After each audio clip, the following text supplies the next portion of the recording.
Welcome to the Garage Gym Experiment podcast, where we dive deep into the home gym scene.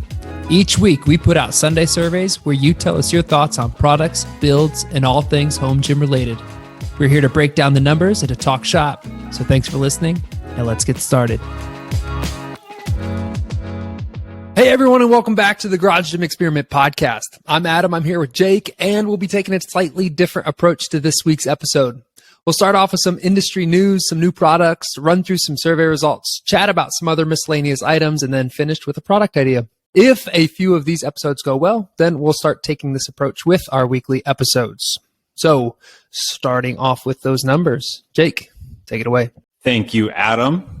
And yes, we do have a little bit more of a diverse lineup in this weekly episode.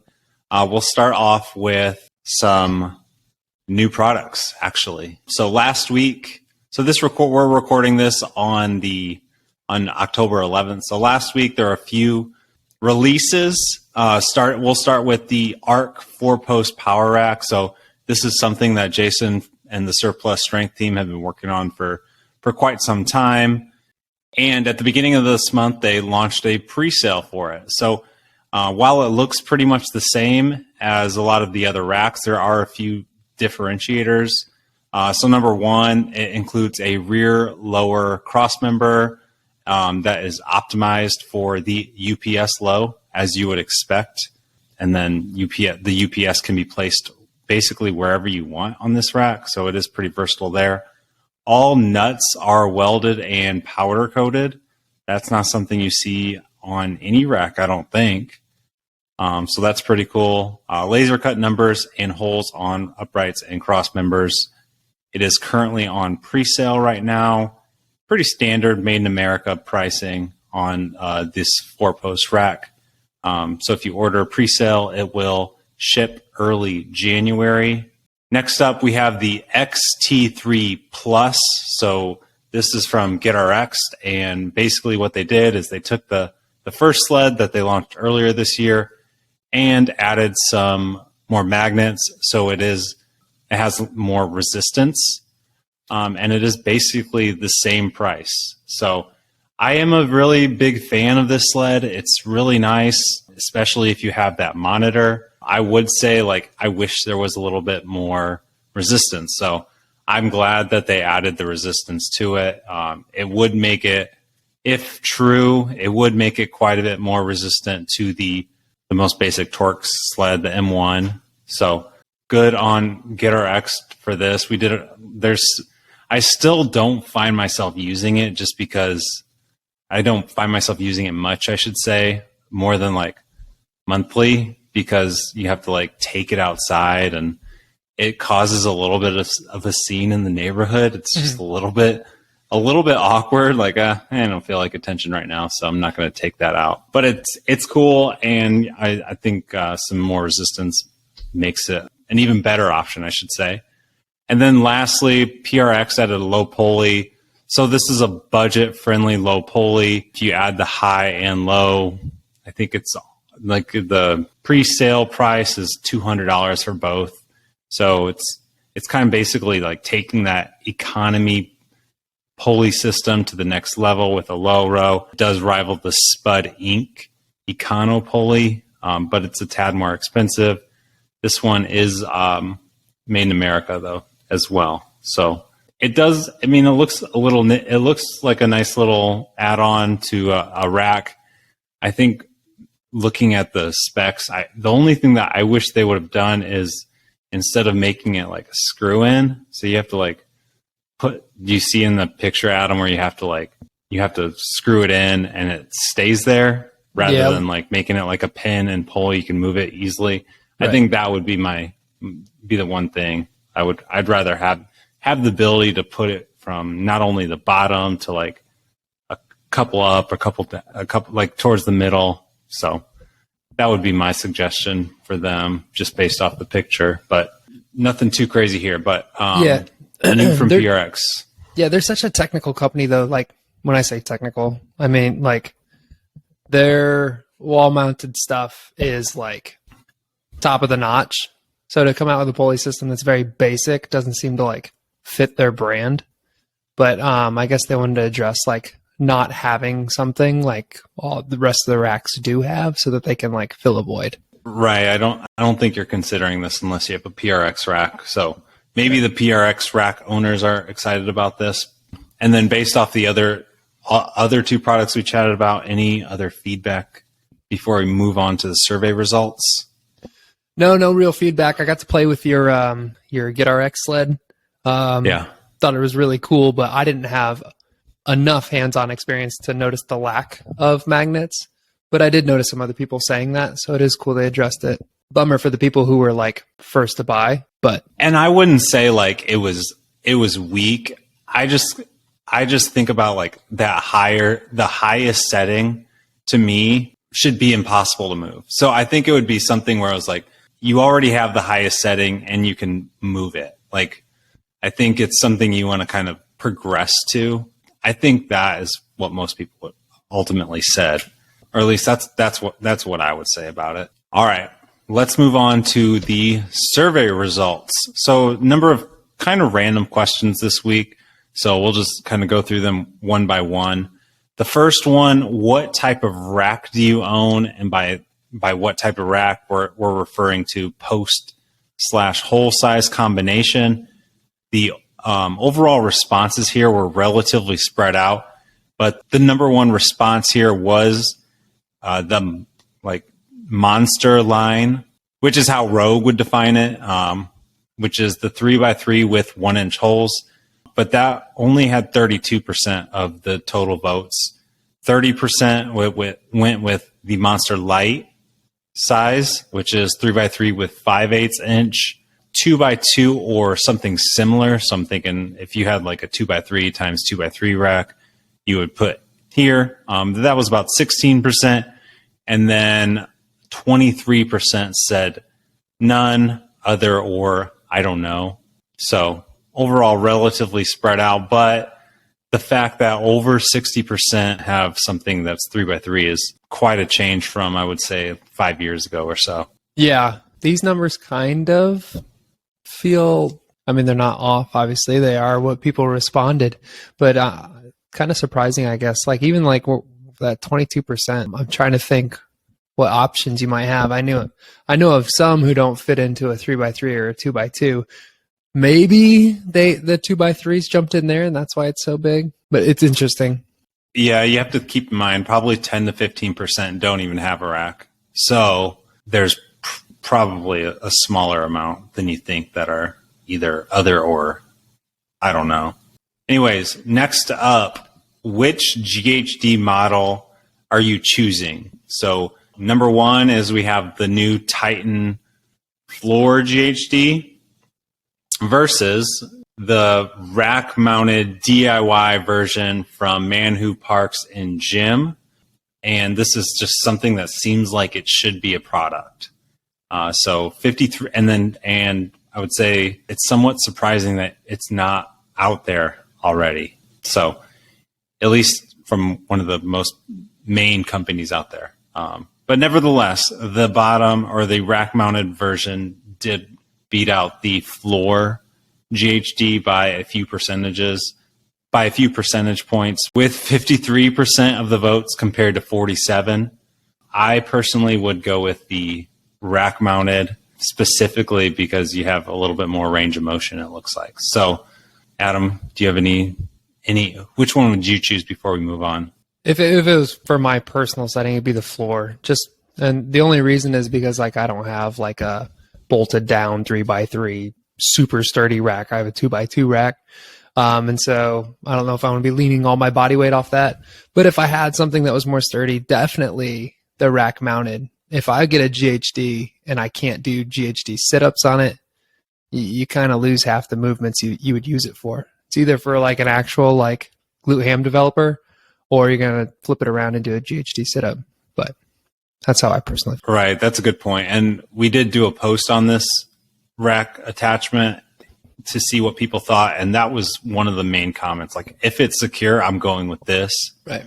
But you also see like in the picture that it's attached to a selectorized monster column. Yeah, column. It's probably like a 300-pound stack on that. Right. So there's plenty of weight to like hold it down. So yeah, that's a good point. And a few questions. Next up, we have a few questions just asking about some recent purchasing trends. So number one, 2.3 more say that they've purchased more equipment in 2021 than this year, 2022. It's supposed to say 2022 right there. So yeah, more people bought equipment last year than they are doing this year. 57 believe that they'll purchase some sort of gym equipment by the end of the year.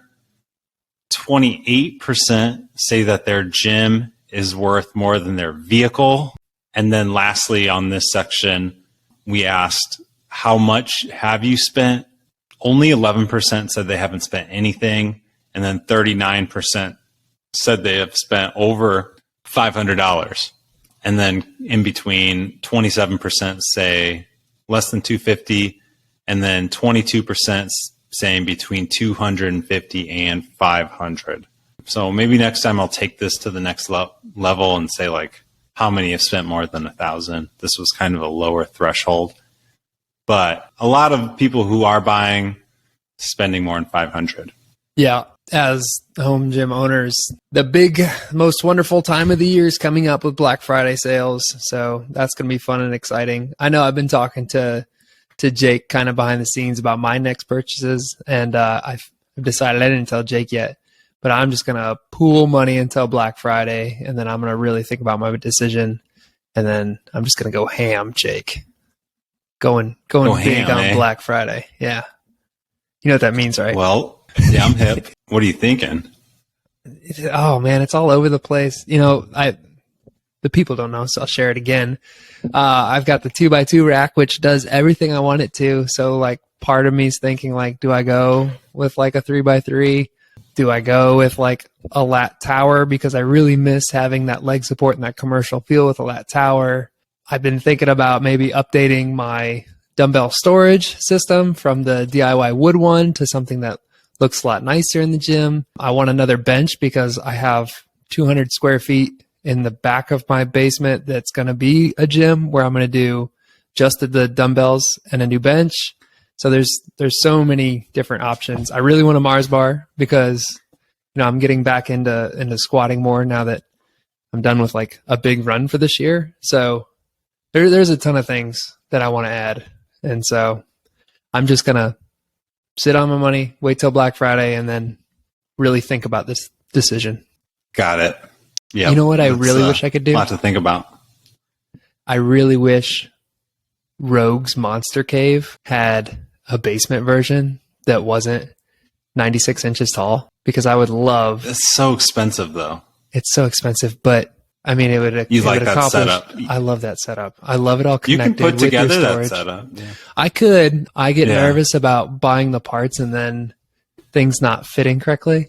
So that's where you just have to make the jump to 3x3 rack and then slowly but surely change it up over time, and then eventually maybe. But yeah, I think it's quite a dilemma. Like, great dilemma. Do you go with like a 3x3 rack and then like eventually add a lat low row there? Right. Or yeah. Well, say I go with the 3x3 rack, my gym still feels the same, but with nicer equipment, or you add more equipment to accomplish more in your workouts. It's right. That's where I'm at. So any suggestions, Send them my way. Feels like it's time for a rack, new rack, but okay. We'll see. Keep I don't know. In mind. All right, let's move on. We asked this question recently, but this time after doing the top products of Q3 and just looking at as a whole, all of the top products for the year so far, it was really Bells of Steel and Rep who had the most at the top. So we added Rep into this question of who has had the best product releases so far this year. Rep still the easy winner with about 2/3 of the votes and 3 times more votes than Rogue, and about 560% more than Bells of Steel. So Rogue had about 22% of the votes, and then Bells of Steel a little under 12%. So how did you answer this question? I would still go with Rep. Yeah. Yeah. I Yeah. mean, I answered because we've been talking so much. My excitement is all in Bells of Steel, so I answered it Bells of Steel. But I mean, when you look at everything Rev's come out with, I rethink about it, like that Athena side mount, doing a plate loaded option. There's so many cool things that they've done.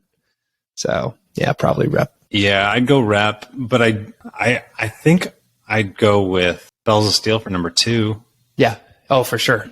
Yeah. Yeah, So the Rogue stuff is like solid, awesome quality, cool, but it's nothing that's like really exciting.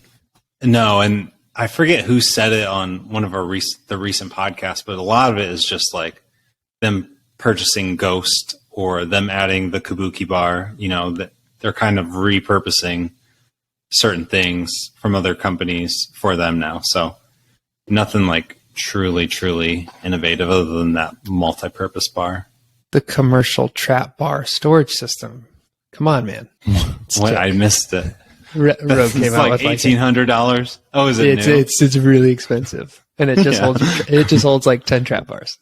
I haven't even seen that. It's there's a place for it, but yeah, I forget when it popped up, but yeah. All right, last survey questions. We asked again about garage gym competition, just kind of tracking how many people have heard of it and then also competed. This is the 4th time, but we asked again because it's about a month away. Yeah, wanted to see how that changed. And it did go up a little bit. It started the year at 28%, and it's gone all the way up to 55% in terms of how many people have heard of the garage gym competition. It has ticked up a little bit each time. Same goes for competed in. So it's gone from 6 all the way up to 11% this time around.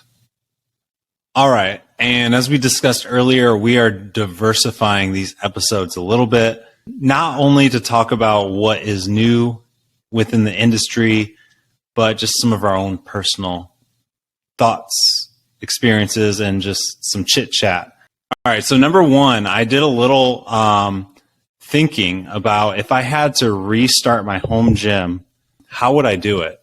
And I basically wrote down the very first 6 items that I would go with. And I kept it as simple as possible. Didn't really want to give like alternatives. I put that in a blog. I'm going to state them right now, and then Adam's going to state his.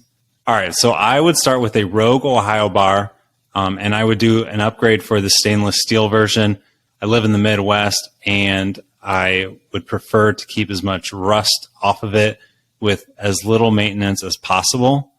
And I also just prefer the non-coated knurl. So I would go with that bar, which I can do just about everything with, including Olympic lifts. I would go with some black bumper plates from Strength Depot next. And I simply chose them because they're solid bumper plates and they are the best price right now. So I'm going to try and not be like too in love with certain brands and just choose like Rogue for everything. So I'll choose the Nexo plates from Strength Depot, basically because they are the best priced and they will last forever, just as all my other bumper plates have. So I'll go with them. Next up, I will buy flooring before waiting too long to fill it up. So I'll go with stall mats wherever I can buy the cheapest option with a flat top. So stick to that. Next up, I would go with the Rep PR5000. It's the most versatile option out there, with Rep adding attachments like every 2 months. Basically wouldn't want to miss out on what they have in store for the future. I would pay a little bit more for that clear coat option. Number 5, I would stick with my go-to bench, which is the Rep AB5200. I think it's a little bit more stout than most people need, but I really like the wide pad option and just the ability to store it vertically and wheel it around pretty easily. So I would stick with that as my bench. So I pretty much have a basic setup there. So you have right there, I have a bar, plates, flooring, rack, and a bench. So, basically everything you need. And from my perspective, that number six is where you can get a little bit creative. I'll go with the Rogue Echo Bike simply because I love warming up with it and I love knocking out really quick workouts with it. So like if I have like a half an hour, I know that I can get a really solid workout with the Echo Bike on its own without too much like thinking of anything else. And it's probably, I have all the cardio pieces equipment and it's the one I use the most if I'm not training for like a run or something like that. So those are my six. I like it, man. Yeah. Yeah. I had money in my head. So I have two lists, Jake, and I'm going to go kind of fast because I know I kind of broke the rules. I have two lists. Actually, yeah. Yeah, go ahead. Before you do, I had money in mind too. And I was thinking, and on the blog, I kind of make it clear, but like, wouldn't buy all of these at a time, but these are all items that I think have high value and will last forever. So that's the kind of route I went with. Just buy once, cry once, but not overspend. I like it. So I have two lists and they're dang near like the same items, but like different, the same categories, but different items. And I'm going to run through it kind of quick because I know I broke the rules and did two lists. But I wanted to play it like this. So I have the Rogue Ohio bar from the Boneyard, $250. Or if you are a power lifter, you're going to do the Bells of Steel power bar for $200 or $220, whatever it's at right now. So you got your bar. Next up, plates, super cheap set of bumpers. I know you mentioned some from the Strength Depot. If those are cheaper than the ones I picked, then I picked those. But the bumper set that I found were from Titan, 260-pound set for $500. But if you are a power lifter, go ahead and get Rep Old School Iron, $260, or just use the used market. For your rack, PR 1100, it's a 2x2 rack, but you can add things to it and it can withstand a lot of weight. It's only $379 for your rack. For your bench, I said the Rep AB 3100. It doesn't have that decline option like the 3000, but it's cheaper. It's $269. Last thing are those Titan rings. That's number 5. And I realized I only did a list of 5, so 6 is just going to be stall mats. Okay. So for all those things, your bar, your plates, your rack, your bench, and the rings, it's under $1,500. It's $1,437. And then go ahead and throw like 4 stall mats on there. Spend $200, so $1,600 for that setup. All those things can be resold when you're ready to upgrade, and you're going to get like, I don't know, 55 to 60% of what you put in. So use it and then get ready to upgrade. That's what I say. But if you want similar things, but you want like nicer quality, here's my other list. And I have a price for this one too. So for your bar, I picked the Texas Power Bar, put my hands on one at a commercial gym. Loved it so much. It's on my short list of things to add to my space. Texas Power Bar is $285. You got to get it shipped. So little bit more. Strength Go plates, brought them into my space and I love them. A 285-pound set is $715. That doesn't include shipping, so it's going to be even more. A rack, Rep PR 5000, it's going to be around like $2,000 when it's all said and done. Your bench, I said the Rep AB 4100. I've heard great things. Haven't used it personally, but Rep benches are all pretty solid. It's a $400 bench. I feel like that's like middle of the line without going too heavy. And then number 5, I said some Nuobells, get some dumbbells in your life. Nuobells that go up to 80s, $745. And then, yeah, throw in some stall mats at the end. So that first list was $1,400. The same category, but more premium options at the bottom was almost $5,000. Oh, so yeah, dang. I totaled it at $4,145, but that doesn't include the shipping on the Texas Power Bar, the Strength Co plates, or the Nuobells. So it's kind of fun seeing like the difference on pretty similar setups where you can do the same type of workouts, but just, different options.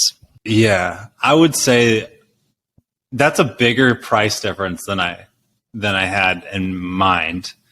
It's that it was rack huge. that gets you. Yeah. The price, that price difference is, 3.5 times. It's crazy. I mean, honestly, like just as you're going through that and just like thinking about your workouts, I don't think they improve that much just because you have a better setup. Like everything in that first setup will absolutely get the job done.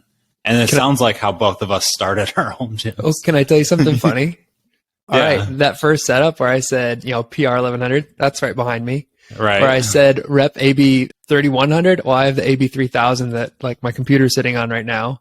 Like it was pretty much the things I use, and I can do, I can go heavy. I can do everything I want to do.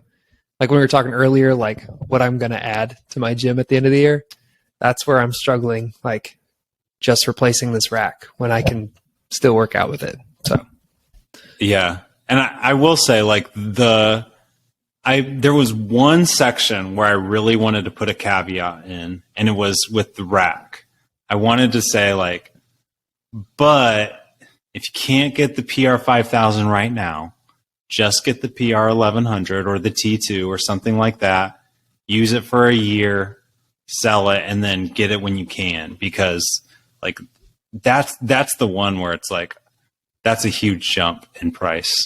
And but like the benefits are there, but it's more about like versatility than like safety and how much you're going to be able to squat, how much you're going to be able to bench. So yeah, cool.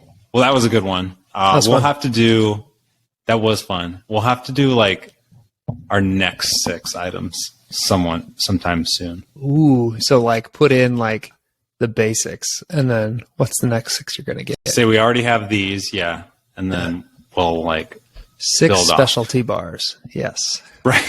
Just kidding. Right.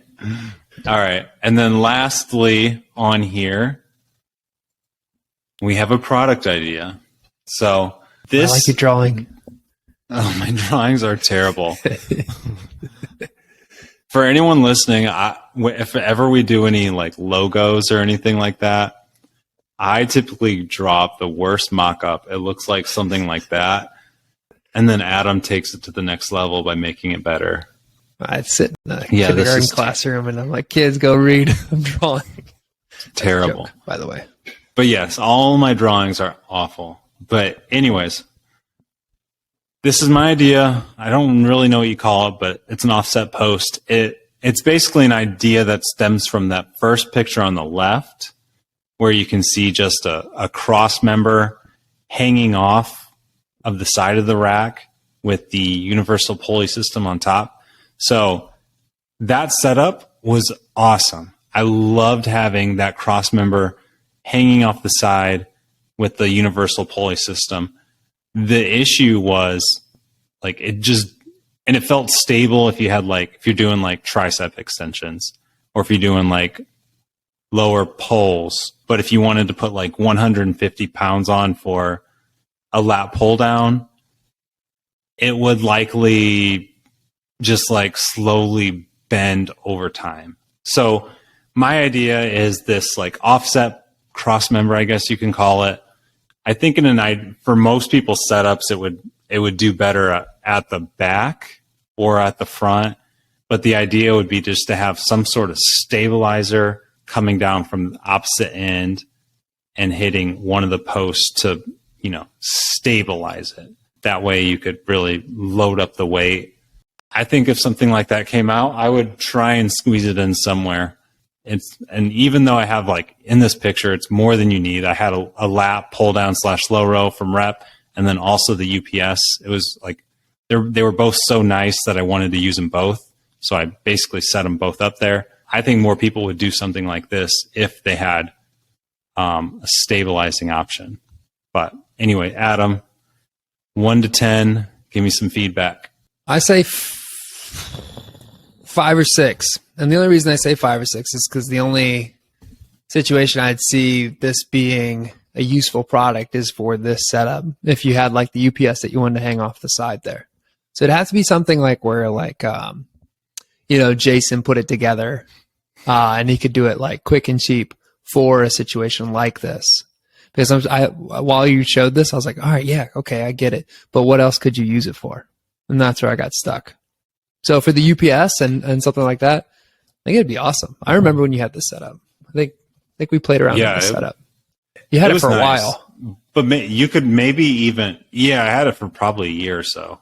But I mean, maybe you could add like a low as well to the side. You don't really need both. But anyways, another product, another rating. Most of these are going to suck. So we're pumping them out. Killed it on that one though. Wait, which one did the people like the most? Did they like the Cerakote attachments, or did they like the that one? I can't remember. You had a great one. We'll have to go back on our records and see. We'll have to go back. We'll compile. Yeah, we took quite a bit of a break from this, but we'll have to go back and we'll go through a few more, and then maybe the community can start posting some ideas. We'd love to share those. Get Adam's rating. We can both rate them, I guess. But yeah, I think there's potential here. More thought needs to go into it. And yeah, it's hard when you rely on your rack for like storage and other stuff like that too. You'd have to like sacrifice something else.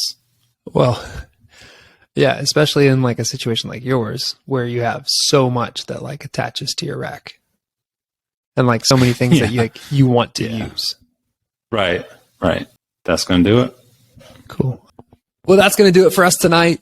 Let us know what you think of this new format. Do you like it? Do you want us to go back to doing just Sunday survey results? I enjoyed it, Jake. What'd you think? I enjoyed it. Cool.